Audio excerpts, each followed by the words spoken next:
Hey folks, Nathan here from Star Wars Beyond the Films and Cloud City Casino, a Star Wars gaming podcast, both of which can be found at StarWarsReport.com.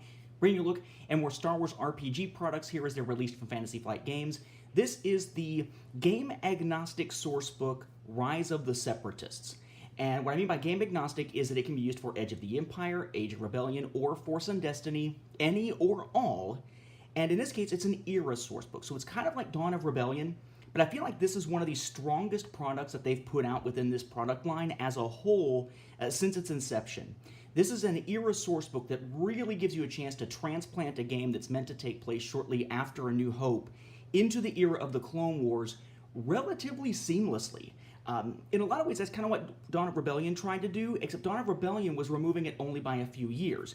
This is dropping it back a couple of decades, which really changes some of the dynamics, which of course we know as Star Wars fans and having seen things like the Clone Wars, the prequels, and so on. So we want to take a look at this, probably do it a little bit more in-depth than usual to give you a sense of what all is in here, because for $40, this is a hell of a guide. And it's going to be something you'll find useful regardless of which of the three games you're playing, as long as you plan on playing in this era. Okay, so we're going to kick it off with our normal introduction, a little bit about what the book is about and so on. Then Heroes of the Republic is going to be all of our character stuff. We have some new species. We have the clone troopers, or the clones, the Kaminoans, the Geonosians, and the Umbarans. Okay, so as usual, we get information on each of those. Okay. Careers and specializations. We have a couple of careers here. We also have some universal specializations that are meant to be used alongside other specializations, other careers and such, other paths you've already taken, rather than being ones you would use initially. So the new regular ones are going to be Clone Soldier, which gives you the options, of Clone Officer as well, Clone Pilot, and Clone Trooper, right, as your trees, your talent trees. We have the Jedi, with the talent trees for Jedi Knight and Padawan. And then we get into our universal ones. We have Force-sensitive Outcast, we have Republic Navy Officer, Republic Representative, Scavenger, and then we get into new skills, including Knowledge of Warfare and Lightsaber for Brawl.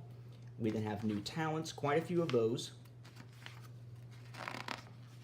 And then we get into our Force powers. We have Bind, which is basically sort of stopping someone in motion, grabbing them, kind of lifting them in the air, Vader style with the Force, maybe even choking them if you use a little dark side. We have Enhance, which is about giving you enhanced abilities like super jumps and stuff like that, very much like we saw in the prequels, or maybe the Genndy Tartakovsky micro series. Then we get Weapons of War, which is going to be our new weapons, primarily Republic, but not all.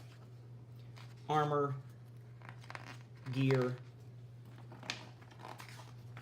attachments, which are not forbidden in the game, by the way. Vehicles, starships, kind of what you would expect, but fleshing out an entire era here, really. So lots of that. The Spark of War is then sort of your history lesson, right? So how does the war start? Prelude to War, the Clone Wars begins. Then looking at the two sides, the Republic with the Senate and with the Jedi and so forth. We're going to wind up looking here at the Separatists, or the Confederacy of Independent Systems, with the Separatist Congress and so on. Their army, their fleet. Worlds at war, what are some of the worlds that are a threat to Coruscant? And then we start getting into our world profiles here. We have Geonosis. Each of these has things like modular encounters. We have Kamino. We have Naboo. We have Tatooine, which at this point is controlled by the Hutts, as we see in the prequels, of course. Then Clone Wars campaigns. This is what kind of lets you take all that stuff and really makes it worthwhile, and one of these sections I particularly like. So we have using different core books. This is important. Even in the character creation, they're suggesting things like, okay, if you're going to play as this type of character, we would suggest using this one of the core books, meaning Edge of the Empire, Age of Rebellion, Force, and Destiny, because that's going to fit your play style best. But it even suggests here things, okay, well, if you've got a troop of players, what core rulebook might be best for that particular type of group of players, rather than just individual primary players, and so on. Kind of cool that they give that, but this is the one that I like the most right here. Campaigns as film serials, which really gets back to what Lucas was trying to do with the films in the first place, right? So things like the opening, how to pace things episodically as you are building your campaigns, cutaway scenes, how to deal with plot development and cliffhangers. You have some optional rules that'll pop up now and then, how to run large battles, how to connect the heroes, optional rules for fighting in squads and squadrons if you plan to do that, because of course Clone Wars era is basically a military conflict era. Some adversaries. Also gives you some advice a little bit earlier on that I didn't hit about dealing with Nemesis characters. So lots and lots of good stuff here.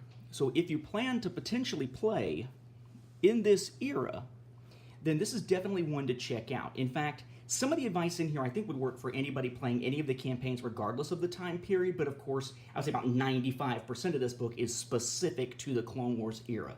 But if nothing else, get a chance to browse through this if somebody has it that you know, so you can check out that bit about the campaign plotting, the episodic plotting, and that sort of thing as a film serial. I really think that is a fantastic section that really works pretty much for everybody who's playing really any role-playing game, but specifically a Star Wars role-playing game. So, if you want to dive into the Clone Wars, this is a $40 guidebook. You can find it cheaper some places online. I got mine through Miniature Market.